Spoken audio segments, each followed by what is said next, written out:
Assalamualaikum warahmatullahi wabarakatuh. Berjumpa lagi dengan saya Yuli Supodo. Kali ini kita akan bahas tentang PPN ya guys.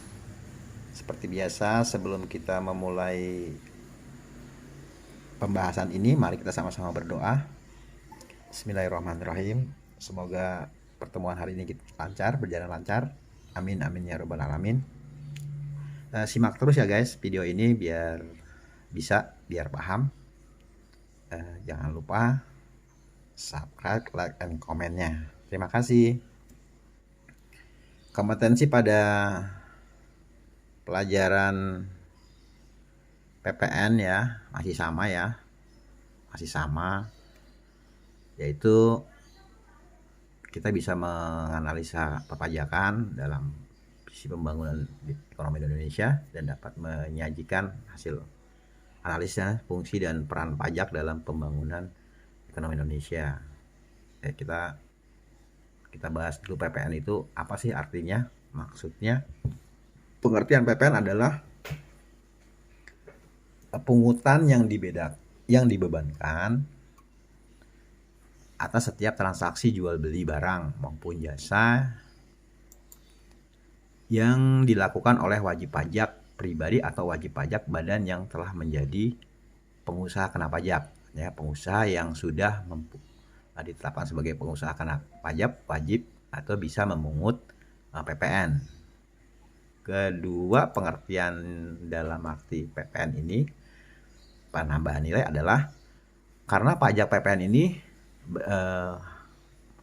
termasuk barang dan jasa ya, di daerah pabean artinya di lingkup perpajakan itu diberikan secara bertingkat di setiap jalur produksi dan distribusi. Maksudnya seperti ini ya guys. Bila produsen sebagai pembuat barang kemudian menjual kepada distributor, misalnya harganya 10 juta, dia akan kenakan 1 juta. Nah, distributor ini akan membayar harga barang tersebut plus PPN-nya sebesar 10%. Jadi dia akan membayar 10 juta plus 1 juta PPN-nya. Jadi 11 juta ya dia bayar. Kemudian distributor ini yang menjual lagi ke pengecer. Ya, harga 12 juta barang tersebut. Dia karena juga di PKP dia bisa membebankan PPN-nya sebesar 10% dari 12 juta yaitu 1.200.000, sehingga pengecer ini membayar kepada distributor sebesar 13.200.000. Nah, pengecer ini kemudian ke penjual akhir menjualnya ya. Penjual akhir itu termasuk layak umum ya, seperti kita ini ya sebagai pembeli ya, konsumen akhir. Itu dia menjual ke kita itu, ke konsumen akhir itu 15 juta, sebesar 15 juta, maka dia mengenakan PPN-nya sebesar 10%, sebesar 1.500.000. Nah, maka konsumen akhir itu membayar kepada pengecer sebesar 16.500.000. Seperti itu ya. Itu kan makanya dikatakan daerah pabean yang diberikan secara bertingkat di setiap jalur produksi dan distribusi. Oke, kita masuk ke dasar pengenaan pajak pertambahan nilai ini PPN, yaitu berdasarkan pasal 1 angka 17 Undang-Undang Nomor 42 ya tahun 2009. Apa itu objek pajaknya? Objek pajaknya adalah dapat diartikan sebagai barang dan jasa ya. Artinya secara sederhana itu barang yang dikenakan PPN adalah barang kena pajak ya, itu barang berwujud maupun barang tidak berwujud ya, barang bergerak dan tidak bergerak. Kemudian kedua adalah jasa kena pajak atau JKP. Nah, yaitu setiap berupa pelayanan yang diberikan ya berdasarkan kesepakatan kerja atau perbuatan hukum, atau perjanjian kerja ya antara kedua belah pihak, atau fasilitas atau kemudahan atau hak tersedia untuk dipakai ya. Selain itu jasa yang dilakukan untuk menghasilkan barang karena pesanan atau permintaan ya produsen ya,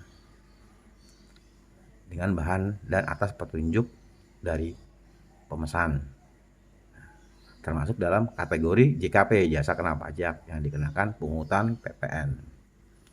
Nah, tarif yang dikenakan untuk PPN ini adalah menurut ketentuan Undang-Undang Nomor 42 Tahun 2009 Pasal 7, tarif PPN adalah 10%. Namun demikian, menurut ketentuan Undang-Undang Nomor 42 Tahun 2009 Pasal 7 juga ada tarif PPN 0% yang diterapkan atas barang ekspor. Ekspor itu barang dan jasa ekspor ya. Karena untuk menggiatkan eksportir, maka pemerintah tidak memberikan PPN kepada barang atau jasa eksportir. Tujuannya apa guys? Supaya lebih giat ya, lebih semangat dan bisa bersaing harganya. Kalau ditambah PPN kan berarti mahal, nanti tidak bersaing, bisa bersaing di pasaran internasional. Kemudian contoh soal PPN ya sangat mudah sebenarnya, tinggal mengalihkan 10% terhadap barang tersebut. Misalnya kita membeli barang 5 juta, kemudian pengecer atau pengusaha atau distro yang mempunyai yang terdaftar dalam PKP, dia membebankan nilai 10% PPN-nya, sehingga 10% dikali 5 juta yang kita beli sih, tambahannya adalah 500.000. Nah, barang yang kita beli, yang kita bayar adalah barang tersebut plus PPN, jadi jumlahnya 5 juta tambah 500.000, sehingga barang yang kita bayar adalah 5.500.000. Demikian ya guys, sudah paham ya kalau ini sering kita lakukan, sering kita melakukan pembayaran seperti itu ya, kalau kita belanja di mall atau di toko-toko ya yang PKP ya, belinya tambah PPN. Nah, di materi ini Pak Yuli akan memberikan jenis-jenis PPN yang lebih variatif lagi ya. Yang selama ini kita tahu hanya PPN saja ya. Ternyata di PPN itu ada jenis-jenisnya ya guys. Satu, ada PPN keluaran. Keluaran itu kalau kita menjual barang. Nah, berarti kita membebankan, itu syaratnya kita PKP ya guys. Kita menjual barang, kita berikan PPN keluaran namanya. Ya, tambahan dari harga pokoknya. Kemudian ada PPN masukan. PPN masukan apabila kita belanja, kita beli. Nah, beli itu kita membeli barang pokok plus PPN. Namanya ada PPN masukan. Kemudian yang ketiga ada PPN penyerahan ke pemungut. Ya. Seperti apa nanti kita lihat itunya rinciannya, penjelasannya di bawah. Kemudian yang keempat ada PPN pemanfaat BKP, barang kena pajak dan jasa kena pajak dari luar daerah pabean. Kemudian yang kelima ada kegiatan membangun sendiri, KMS ya singkat, kegiatan membangun sendiri. Yang keenam ada PPN hibah atas pemakaian sendiri ya. Hibah itu ya cuma-cuma, kemauan sendiri ya. Nanti kita bahas di bawahnya. Kemudian ada yang nomor 7 adalah PPN kurang bayar dan lebih bayar. Kurang bayar itu berarti kalau kita menjual, kita berikan pajak keluaran, kemudian kita membeli, kita terima pajak masukan, nanti direstitusi ya guys. Bisa direstitusi artinya disubsidi ya, sebagai untuk supaya tidak lebih tidak kurang bayar. Oke, kita lanjut ke PPN keluaran ya, penjelasan dari PPN keluaran.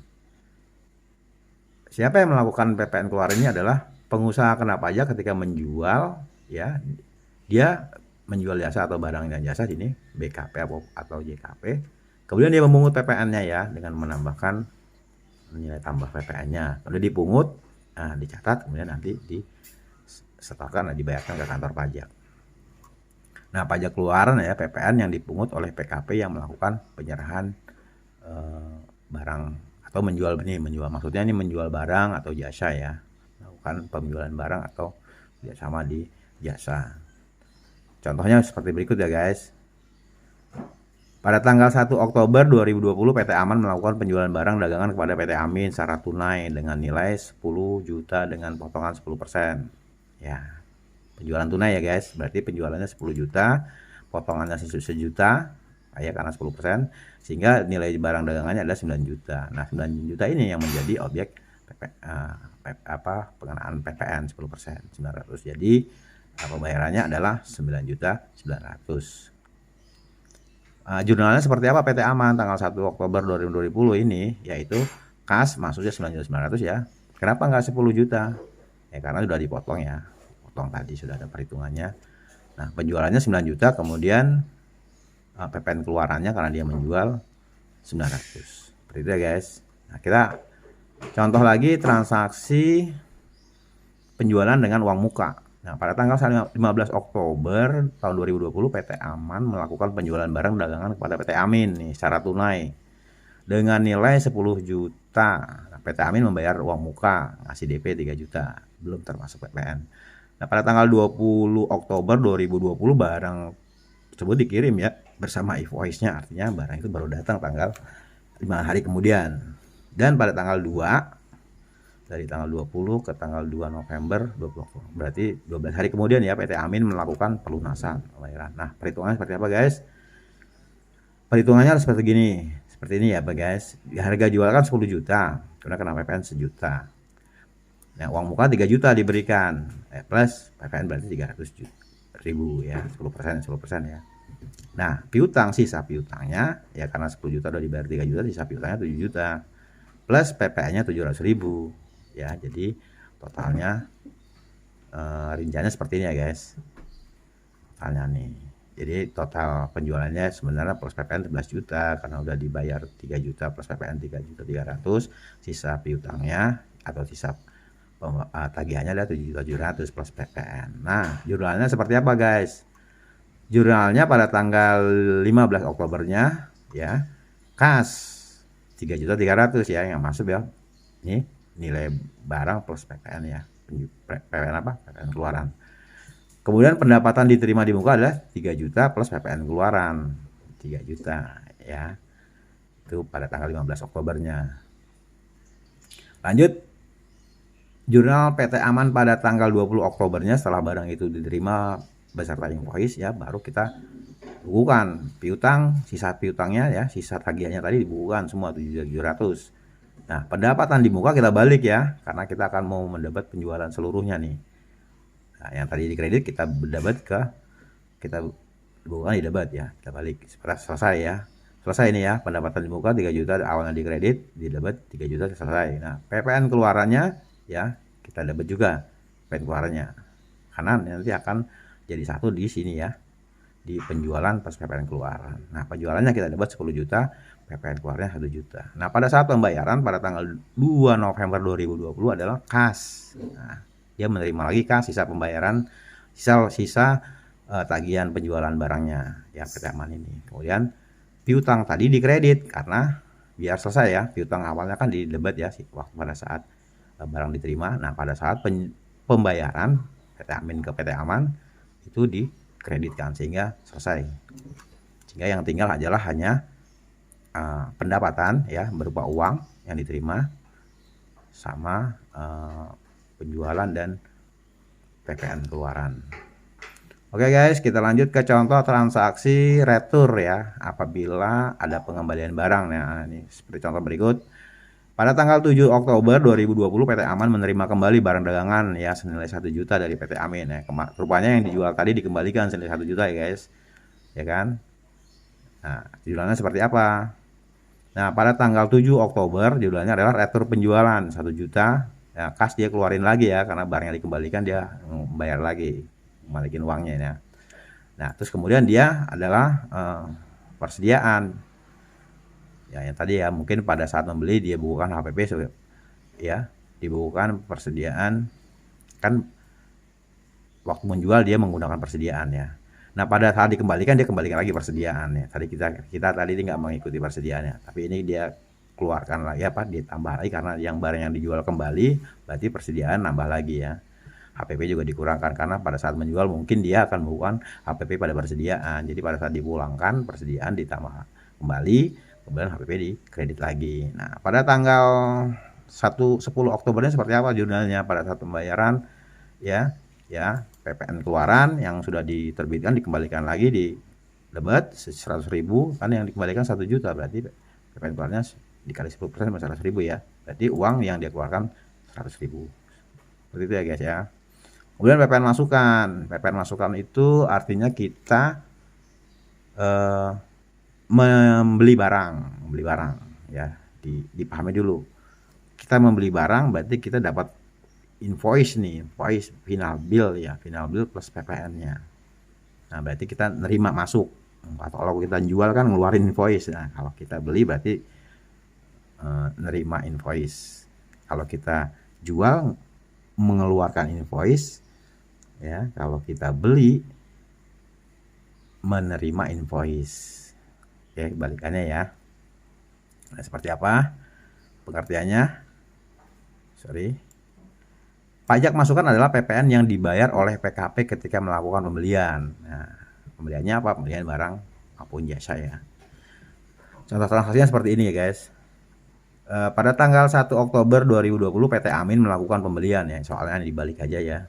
Kalau tadi kita membukukan akuntansinya PT Aman, sekarang kita melakukan akuntansinya, melakukan pencatatan di PT-nya PT Amin ya.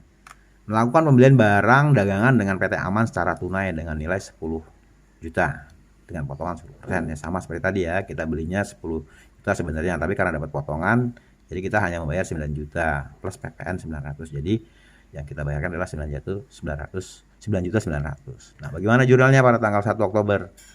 Nah, pada tanggal 1 Oktober karena pembelian tunai ya, maka kita masuk karena ini mungkin menganut prinsip metode periodik ya, pembelian barang itu dibukukan ke persediaan plus PPN pajak masukan karena kita membeli ya kan. Nah, persediaannya ditambah sebesar 9 juta, PPN masukannya sebesar 900.000. Kemudian utang dagang karena tidak secara tunai ya, pembayaran ini salah nih ya, tanpa uang muka tunai, berarti ini yang keluar adalah cash ya guys, salah, kita koreksi. Karena ini pembelian tunai berarti kasnya keluar sebesar 9.900.000. Oke, lanjut kita ke contoh transaksi pembelian dengan uang muka. Nah, pada tanggal 15 Oktober ya, dibalik juga nih soalnya, PT Amin melakukan pembelian barang dengan PT Aman sebesar 10 juta ya. Kemudian dia membeli, dia membayar 3 juta dulu DP-nya. Nah, pada tanggal 20 kemudian dia nerima invoice beserta barangnya. Kemudian tanggal 2 dia melakukan pelunasan. Nah, perhitungannya seperti ini ya guys. Seperti tadi ya, barangnya 10 juta sebenarnya, tapi karena ada PPN dia tambah 10 juta hingga jumlahnya 11 juta. Nah, dia udah bayar 3 juta nih guys, plus PPN jadi 3.300.000. Maka sisa utang ya, bukan piutang. Kalau tadi piutang, sekarang utang karena di pembukuannya PT Amin nih. Jadi dia punya utang 7.700.000 sisa dari DP yang sudah dia bayarkan. Nah, jurnalnya seperti apa guys? PT Amin itu pada tanggal 15 Oktober 2020 ya, uang muka pembelian 3 juta. Nah, karena dia membeli berarti dia membayarkan masukan ya, PPN masukan 300.000. Jadi kas yang dia keluarkan sebesar 3.300.000. Ini pada tanggal 20 ketika barang itu datang, persediaannya melakukan ini menggunakan periodik ya. Persediaan dibukukan dulu, persediaan 10 juta ya, PPN masukan 700.000. Nah, kayak uang muka pembeliannya tadi dikreditkan ya, tadi kan uang muka pembelian di debit, sekarang dikreditkan karena akan menjumlah total semua utang yang dia miliki. Nah, utang pembeliannya adalah 7.700.000 ya guys.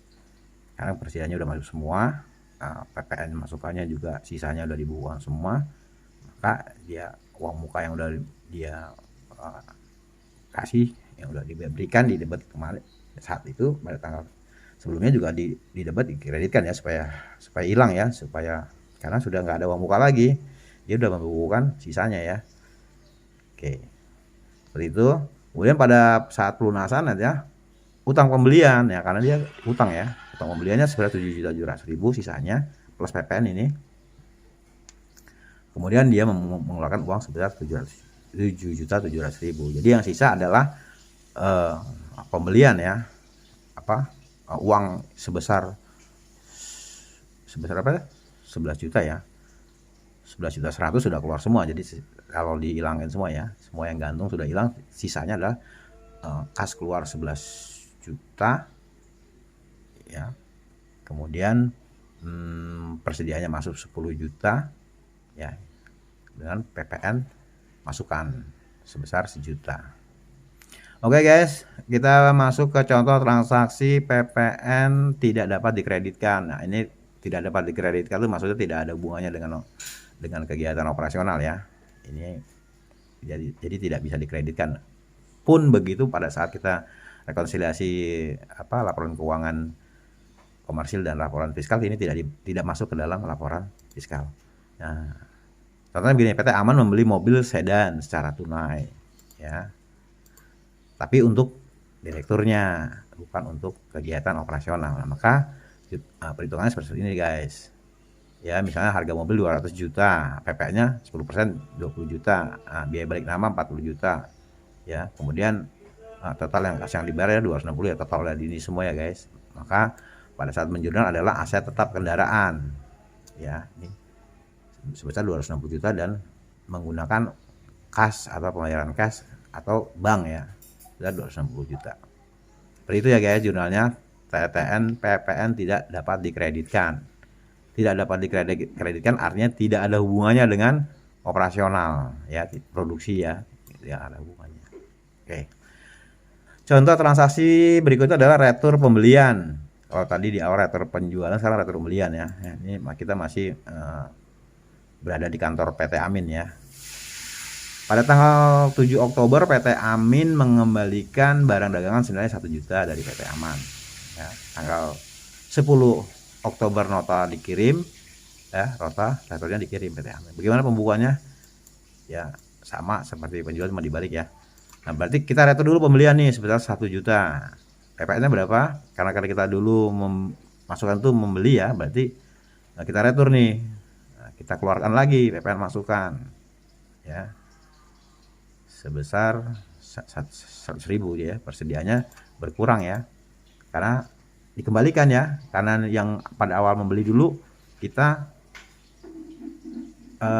bukukan di persediaan di debitnya. Nah, setelah dikembalikan ya kita kreditkan ya plus PPN-nya. Nah, gimana penjualannya pada saat tanggal 10-nya ketika nota retur diterima, yaitu kasnya 100, PPN keluarannya 100 ya, karena kita mengeluarkan uang lagi kan udah kita beli ya, kan udah kita beli nih, kita kemudian barang itu kita balikan, dapat barangnya, kita kembalikan barangnya, kita dapat uangnya gitu ya, kasnya masuk 100 ya, PPN keluarnya berkurang di kredit 100 kan pada saat dulu membeli kita PPN keluarannya di debit ya.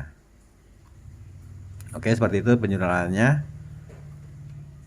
Ini harus dibirukan dulu gitu ya, supaya sama.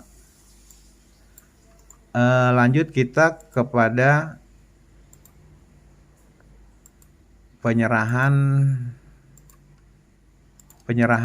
ke pemungut ya. Maksudnya apa nih? Pengusaha kena pajak atau PKP pemungut ke kas negara. Oh, ini yang menyerahkan badan usaha milik negara nih ya, pemungutnya itu biasanya BUMN dan anak-anak BUMN ya.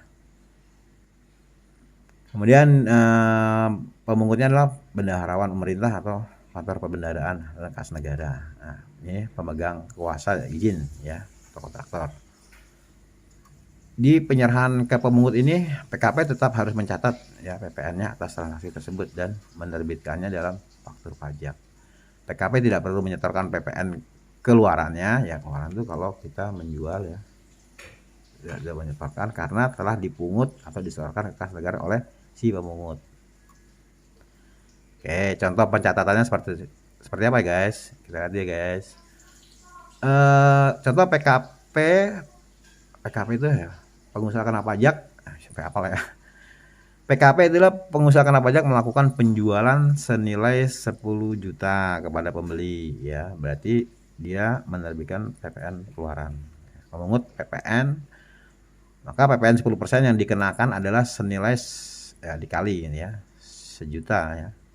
Nah, 10 juta kali 10% 1 juta. Karena PPN keluaran yang ditimbul tidak akan dibayarkan oleh penjual, maka pencatatannya adalah sebagai berikut. Kas ya atau piutang nih. Kas itu kalau cash ya, kalau piutang kan kalau kredit. Jualan nyicil 10 juta. PPN pajak keluaran karena dia menjual maka menerbitkan PPN keluaran 1 juta. Nah, gitu ya. Nah, di PT Aman di transaksinya ini diakui sebagai penjualan 10 juta, kemudian pajak keluarannya 1 juta. Seperti itu ya guys, mudah ya guys ya. Masih standar-standar itunya jurnalnya. Ada lagi PPN atas pemanfaatan barang kena pajak dan JKPN dari luar pabean, dari luar pabean tadi ya. Jadi seperti apa? Sama ya, pengusaha kena pajak tadi PKP. Nah, PPN atas pemanfaatannya barang kena pajak dan jasa kena pajak dari luar pabean tuh manfaatannya. Kemudian memungut PPN dan menyetorkan sendiri ke kas negara. Ya, seperti apa ya ini ya? Perusahaan luar negeri tidak memungut PPN atas transaksi tersebut. PPN dipungut sendiri oleh PKP dalam negeri, dicatat sebagai pajak masukan, dicatat sebagai utang pajak dan harus setorkan sendiri ke kas negara. Oh ya, catatannya ya. Ini tadi kaitannya dengan pemanfaatan ya. Ini syarat-syaratnya. Nilai aset menggunakan kurs tengah. Oh ya. Ini kalau di luar negeri ya guys, itu kita yang hitung sendiri ya. Ini kan PPN dipungut sendiri oleh PKP dalam negeri ya. Nah, ini perhitungannya seperti ini guys. Misalnya kalau nilai aset menggunakan tengah BI ya, kita transaksi di luar negeri itu misalkan dalam bentuk dolar, itu kalau yang berhubungan dengan di luar pabean atau berhubungan dengan pajak, itu kita menggunakan kurs tengah BI ya. Itu kebijakannya negara ya. Kemudian kalau kurs itu ya menggunakan masih dalam lingkup pajak atau kepabeanan, maka menggunakan kurs Menteri Keuangan yang ditetapkan oleh Menteri Keuangan. Contohnya seperti ini ya, supaya nggak bingung. Misalnya ada transaksi tanggal 12 Oktober tahun 2020 PT Mita membayar royalti. Royalti apa? Royalti ya semacam pembayaran terhadap penggunaan jasa apa tidak berwujud ya. Royalti itu ya, goodwill gitu atau hak cipta ya. Sebesar $3.000 kepada Hira Limited ya di negara USA Amerika Serikat atas pemakaian merek dagang ya, berarti kan ya karena merek dagang dia pakai bayar royalti. Nah, kurs tengah untuk BI itu $1 adalah 11.200, sedangkan kurs untuk ya Menteri Keuangan itu berbeda ya guys, $1 11.000, ini 11.200, ini 11.000. Nah, oke, pegal dulu ya, sudah mulai agak panas-panas nih. Nah, jurnal pencatatannya di PT Mita sebagai berikut ya guys. Beban royalti karena biaya ya didebat ya. Beban biaya itu didebat ya kalau pertama ya. Beban royalti 33.600.000 ya, karena ini bukan pabeanan ya, kepajakan ya, maka menggunakan kurs tengah ya. Jadi $3.000 dikali 11.200 sehingga ketemunya 3.600.000. Kemudian PPN pajak masukan baru menyangkut pabeanan nih, kepajakan fiskal ya, dengan menggunakan kursnya Menteri Keuangan ya, 3.000 kali 11.000. Oke. Nah, kemudian utang PPh pasal 26. Ada lagi pasal 26 ya. Pasal 26 itu apa ya? Di sini ada ya. Tarif PPh pasal 26 adalah 20% untuk setiap jenis penghasilan yang dikenakan PPh pasal 26 atau sesuai dengan persetujuan penghindaran pajak berganda antar negara atau tax trade ya, atau pajak antar luar negeri ya. Tax trade itu pajak antar luar negeri. Oke, jadi di debatnya tadi ya, beban royalti menggunakan kurs tengah BI, pajak masukan menggunakan kurs Menteri Keuangan. Kemudian untuk di kreditnya adalah utang PPh pasal 26 ya, karena belum dibayar ya, karena PPh ini menyangkut pajak, jadi tarifnya tadi ya 20% kali $3.000. Kemudian utang PPN ya, karena ini ya masih di masih lingkupnya keuangan ya, PPN pabeanan. Nah, kas yang dibayar adalah 27 juta ya, karena jumlah ini sebesar 36.900.000, kemudian jumlah ini dan ini baru 9 juta, karena sisanya biar supaya balance kasnya yang keluar atau 27 juta. Oke guys, gampang ya, nanti dicatat ya atau di screenshot boleh. Sekarang contoh 2 ya, transaksi pemanfaatan yang kedua ya, luar daerah pabean maksudnya. Nah, tadi contoh 1 ya, sekarang contoh 2-nya pada tanggal 1 Oktober 2020 PT Ungu nih, PT Ungu Pasar ya, memanfaatkan jasa tenaga ahli dari Rudy Corporation Korea, jadi negara Korea nih, untuk memberikan pelatihan di kantornya dengan nilai penggantian won 20 juta won, 20 juta ini kebanyakan nih, 20 juta won dibayarkan di hari yang sama, cash ya berarti ya.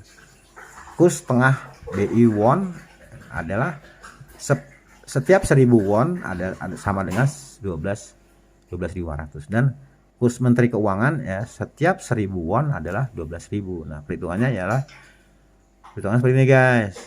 Santai ya guys. Aduh, udah mulai tegang nih. Biaya jasa itu 20.000 ya. 20.000. 20 juta. 20 juta kali dibagi 1000 nih ya per wonnya kan. Dikali 12.500 untuk BI ya. Kurs tengah BI sebesar 250 juta. Kemudian untuk DPP ya, dasar pengenaan pajaknya 20 juta dibagi 1000 ya, karena 1 wonnya tadi 1000, 1000 wonnya 1000 wonnya adalah ini dikali 12.000 nih menggunakan tarif karena DPP ya, pajak ya, yang bunyi-bunyi pabean pajak itu pasti menggunakan kurs keuangan Menteri Keuangan ya, sudah 240 juta. Nah, PPN-nya karena masih pajak berarti semua kepabeanan ini merujuk ke DPP ini ya, dasar pengenaan pajak 10% ya untuk PPN kali 240 di 24 juta. Kemudian PPh 26-nya masih pajak juga, makanya kurs ini juga ya. 20% kali 240 48. Nah, gimana penjurnalan tadi di akuntansinya PT Ungu ya. Beban pelatihan karena tadi minta dilatih ya oleh Rudy dari Korea sebesar 250 juta, karena ini bukan menyangkut pabeanan ya, bukan ranahnya Menteri Keuangan, maka menggunakan tarif ini, tarif yang 250 juta ya. Nah, PPN masukannya adalah 24 juta, jadi jumlahnya berapa tuh? 274 ya, 274 juta. Nah, utang PPh pasal 26 karena belum dibayar ya 48 juta. Nah, udah tercatat, kita bukukan di kredit ya, utang karena belum dibayar. Utang PPh-nya 24 juta. Nah, berapa kas yang harus dibayarkan dulu nih? Karena pada hari itu kan soalnya dibayar pada hari itu juga ya, di hari yang sama. Makanya berapa yang mau dibayar kas adalah ya tadi 74 juta, sedangkan yang sudah dikreditkan 72 juta, maka kurang bayarnya 202 juta. Ya, harus dibayar cash. Oke, kita sekarang akan masuk kepada PPN membangun sendiri. Membangun kemauan sendiri ya, MKS, membangun sendiri. Ini berdasarkan ini juga ada dasarnya guys, yaitu pasal 16C dan Peraturan Menteri Keuangan nomor 163 garis miring PMK nomor 3 tahun 2012. Ya, kegiatan membangun sendiri dikenakan PPN sebesar 10%. 10% dari dasar pengenaan pajak ya. Nah, dasar pengenaan pajak atas kegiatan bangun sendiri adalah 40%. Aduh, bingung ya ini ya. Dari jumlah biaya yang dikeluarkan dan atau dibayarkan untuk membangun bangunan, tidak termasuk harga perolehan tanah. Agak bingung ya guys. Apa syarat-syaratnya? Apa saja syarat kegiatan membangun sendiri yang terutang PPN? Nah, dasar hukum dan kriteria PPN membangun sendiri. Ini harus ada jelas ya, dasar hukumnya apa. Nah, memiliki konstruksi dan material tertentu nih, harus bangunan itu harus berkonstruksi ya. Misalnya dari batu bata permanen ya, kayu yang mahal mungkin, beton, besi, baja, serta material sejenis yang merupakan properti yang dikenai pajak. Nah, jadi bahan bangunannya ini adalah properti yang dikenai pajak. Ya. Ya, digunakan untuk apa? Untuk tempat tinggal bisa, untuk tempat usaha pribadi atau untuk pribadi pun bisa ya. Nah, memiliki ukuran tertentu yang yang sesuai aturan ya, misalnya di atas 200 meter persegi. Seperti itu ya guys. Yuk kita ke contohnya langsung ya, supaya nggak bingung ya, supaya bisa nerapin ya. Contohnya seperti ini guys. Contoh transaksi pengenaan pajak PMN membangun atas kemauan sendiri ya. Nah, pada tanggal 5 Januari 2020 Tuan Yuli ya, Tuan Yuli melakukan kegiatan membangun rumah sendiri ya, sebuah gedung melakukan kegiatan membangun sendiri sebuah gedung seluas 400 meter persegi dengan total biaya 900 juta. Di dalamnya terdapat harga perolehan tanah sebesar 200 juta. Ini nggak masuk ya guys. Ini kan kalau dilihat tadi peraturannya tidak termasuk tanah ya. Jadi serta pembelian batu bata dan keramik sebesar 88 juta termasuk PPN. Maka pengenaan PPN atas kemauan sendiri ini sebagaimana ya guys? Yang disetorkan berapa ya? Nah, kita urut mulai perhitungan ya. Total biaya KMS-nya adalah 900 juta dikurangi 200 juta kan? Ini kan tidak termasuk ya. Dengan 200 juta tadi adalah tanah ya, tidak termasuk. Jadi tinggal 700 juta. Nah, dasar pengenaan pajak untuk KMS ini adalah 20% kali 700 juta. 20% tadi masuk yang mana ya? Kalau sendiri adalah ini nanti 20% ya. 7 juta sebesar 140 juta. Nah, PPN untuk KMS sendiri adalah dikalikan ini ya, dikalikan ini 10% kali 140 juta sehingga 14 juta. Nah, jumlahnya gimana ya? Jumlahnya adalah bangunan dalam penyelesaian ya. Nanti ini harus jadi aset ya setelah jadi. Ini kan masih dalam proses, jadi dalam proses lah pembangunan dalam prosesnya. Sebesar 17-14 juta dari mana nilainya ya ini ya. 700 sama 14 tadi ya. Dasar pengenaan pajaknya kan dari DPP KMS. Ya. Jadi 714 juta ini 700 juta total biayanya ditambah PPN. Nah, utang ke PPN susah banget ya. Utang PPN KMS-nya adalah 14 juta. Nah, uang yang sudah dikeluarkan 7 juta nih di kreditnya. Nah, pada tanggal karena yang 14 juta ini masih utang ya, maka pada tanggal 15-nya ketika dia melunasi pembayaran utang PPN itunya adalah utang PPN yang didebet, yang tadi dikredit debet pada kasnya mengeluarkan lagi pembayaran dengan uang kas sebesar 14 juta juga. Oke guys, sekarang kita masuk ke hibah ya. Hibah atau pemberian cuma-cuma adalah pemberian yang diberikan tanpa pembayaran, diberikan gratis ya. Baik itu barang produksi sendiri maupun bukan barang produksi sendiri, seperti pemberian contoh untuk barang promosi kepada relasi atau pembeli. Nah, dasar pengenaan pajak ya, yaitu ya nilai lain berupa harga jual atau penggantian setelah dikurangi laba kotor. Wah, agak ribet ya memahami ini ya, tapi maksudnya ini ya, kita misalnya ada promosi, kita bisa memberikan hibah atau bonus cuma-cuma bukan dari produksi kita juga boleh, dari produksi sendiri juga boleh ya, maksudnya gitu ya. Coba kita ambil contohnya ya.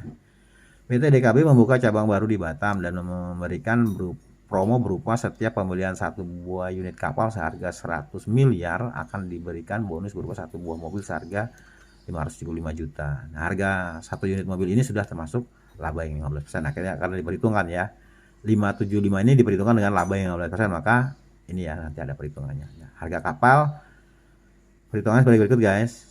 Nah, PPN harga kapal kan 100 miliar kalau dia beli nih, kalau dia bikin beli kapal PT DKB yang di Batam nih. Nah, dia akan kena PPN-nya. Satu kapal itu 10% kali 100 miliar nih.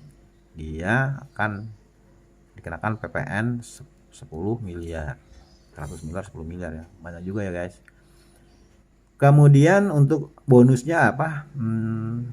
Hibahnya ya bonus benar ya. Satu buah mobil ini kan diperhitungkan dengan itu ya.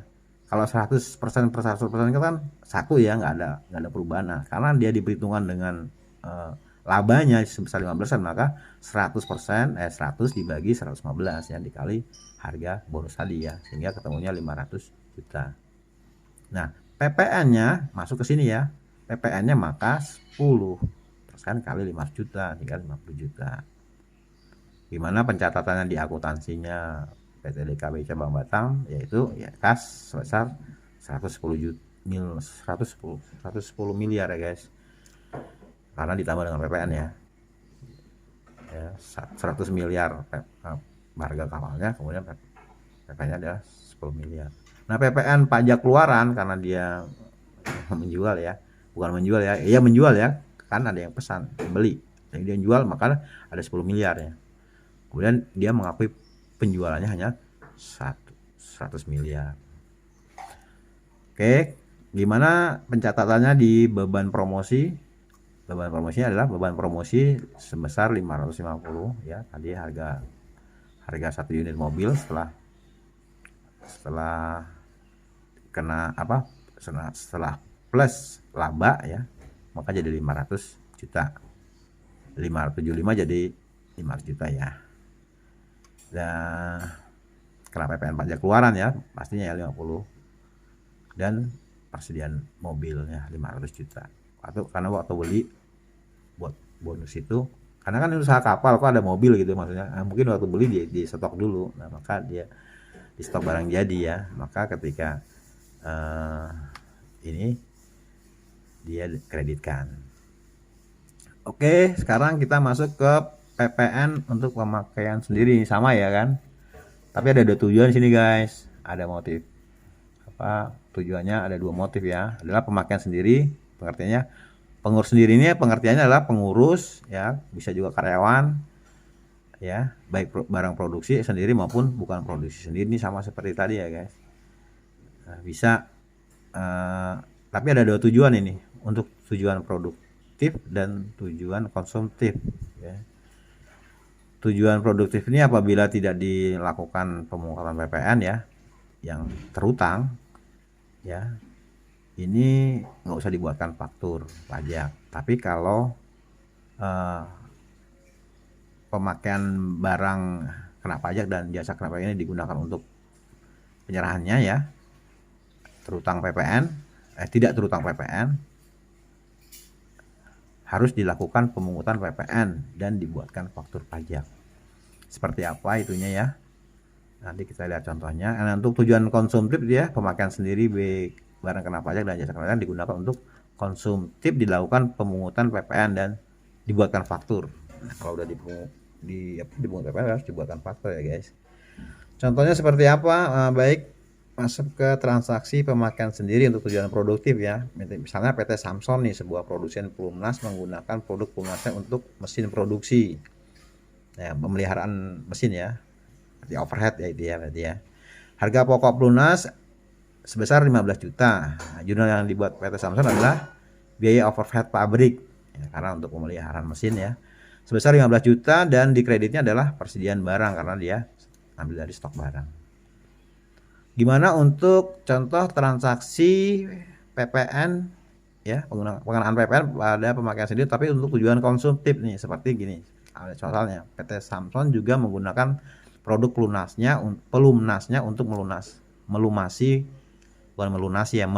ya, diganti oli gitu ya. Mobil direktur perusahaan dengan harga pokok pelumasnya adalah 10 juta. Maka jurnal yang dibuat PT Samson adalah sebagai berikut ya guys. Lihat, sangat mudah ya. Beban perawatan kendaraan ya,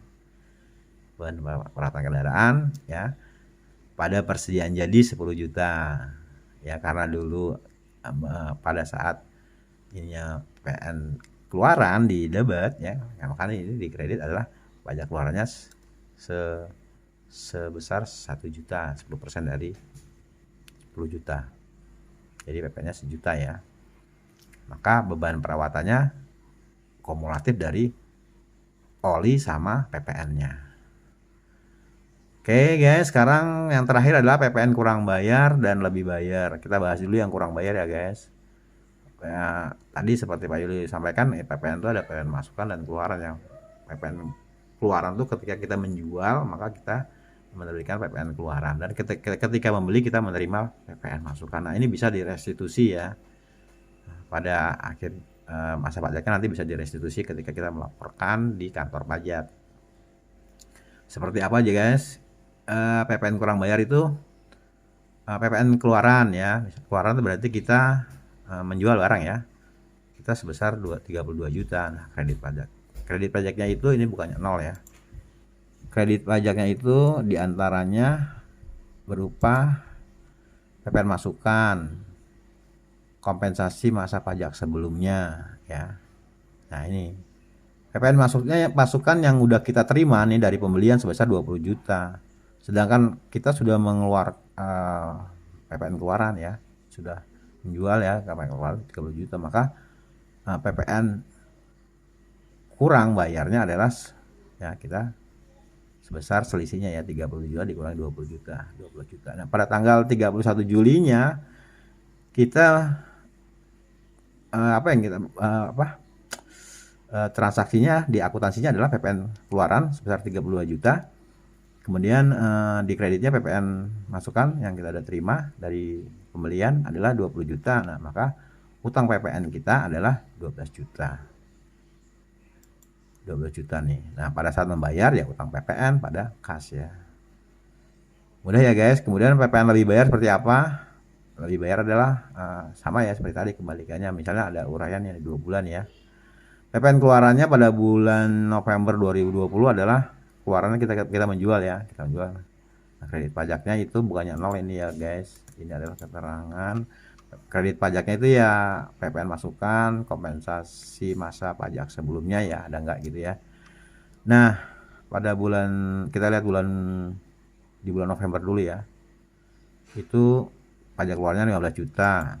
Karena PPN masukannya adalah 30 juta, maka adalah kurang bayarnya ya. Jadi ada selisihnya ini sebesar 17 juta. Kurang ya, lebih bayar ya. Lebih bayar ya.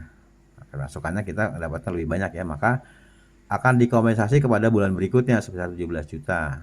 Nah, berikutnya bulan Desember. Nah, ini PPN keluarnya 14 juta, kemudian kompensasi dari yang ini ya, dibayar di bulan Desember. Nah, kemudian ada restitusi pajaknya 3 juta. Nah, gimana jurnalnya di akuntansinya?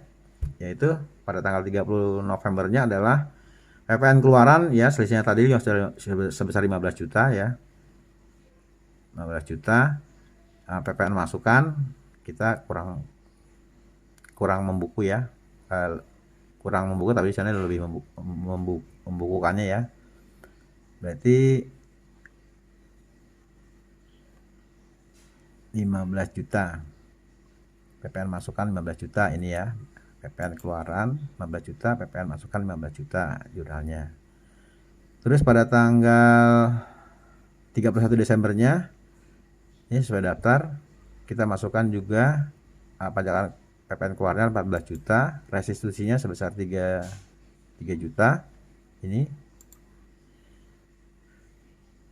kemudian PPN-nya masukannya yang tarik kekurangan tadi ya, di bulan Desember bukan di kredit juga, sehingga PPN masukan yang sudah direstitusi 17 juta ya, kita catat dulu karena tadi dari 17 ke ini masuk ya.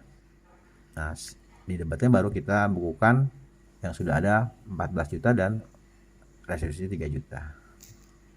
Ya demikian guys, agak lama ya, tetapi insya Allah kalau kita sering latihan nanti kita akan lebih tahu banyak ya, lebih paham lagi cara mengerjakannya seperti apa ya. Agak lama karena ada pencatatan akuntansi ya, jadi agak komplit ya, sehingga bisa buat referensi kalian untuk belajar PPN dan cara mencatatkan dalam pembukuan akuntansi. Oke guys, terima kasih sudah menyaksikan sampai selesai. Terima kasih atas perhatiannya, semoga bermanfaat ya. Sampai ketemu lagi pada video-video Pak Yuli berikutnya. Salam.